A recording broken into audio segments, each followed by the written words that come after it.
अनुपमा जी hello hello Anupama जी hello hello एक सेकंड। ई मंच के बेताज बादशाह जेकरा के जानल जाला गोलू राजा,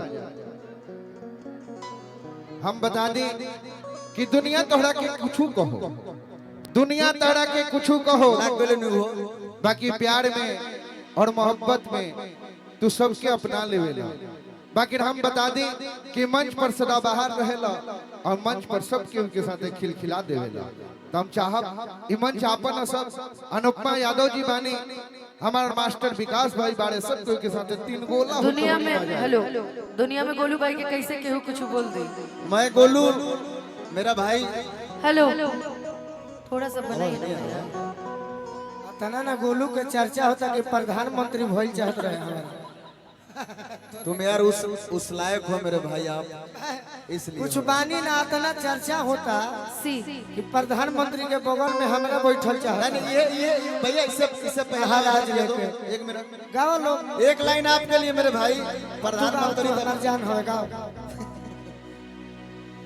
एगो लाइन हम कइले रही कि मंदिर में शोभेला पंडा पुजारी, और मंदिर में शोभेला आके पंडा पुजारी। ना गाओ हेनु मंदिर में शोभेला हर शोभे के बारी दुआरी में अनुपमा, हर शोभे के बारी दुआरी में एगो लास्ट लाइन। अरे मर्दा मनैया, अरे मर्दा मनैया सीमा पर शोभे हौ मौगा मरद ससुर। मर्दा मनैया सीमा पर शोभे मौगा मरद ससुराल। बस आतने ठीक बा। हम एगो हिंट देनी है अपना भाई खातिर, क्योंकि मेरे सामने तुमको कोई बोलेगा तो मुझे बर्दाश्त नहीं होगा। हम ना बोलना चाहते नहीं, यही मंच से पिछला बार बोलने रही तो अपना पवन भैया से बहुत डांट मिला रही। जीवन में हम ना बोलो केहू खातिर। और मेरे भाई के लिए एक बार जोरदार चारों तरफ से ताली बजाइए गोलू राजा और अनुपमा यादव के लिए। कितना माइक लेके गाँव में, एक ऑलरेडी मेरे हाथ में है, एक ऑलरेडी मेरे हाथ में है। हेलो हेलो सब माइक अच्छा है। गोलू जी हमारे प्रेम ग्रुप के सीएमडी साहब बैठे हुए हैं। विशेष फरमाइश था हमारे अभिषेक भैया का गोलू राजा अनुपमा जी का डुएट सॉन्ग। मैं आदर करता हूँ, 12 साल से उनके जन्मदिन में मैं आता हूँ यहाँ पे, चाहे छोटा पार्टी हो या बड़ा पार्टी हो।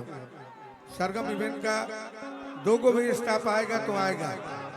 आज मैं खुद गोलू राजा को लेकर आया हूँ, उनकी विशेष फरमाइश है डुएट सॉन्ग आप लोग गाएं।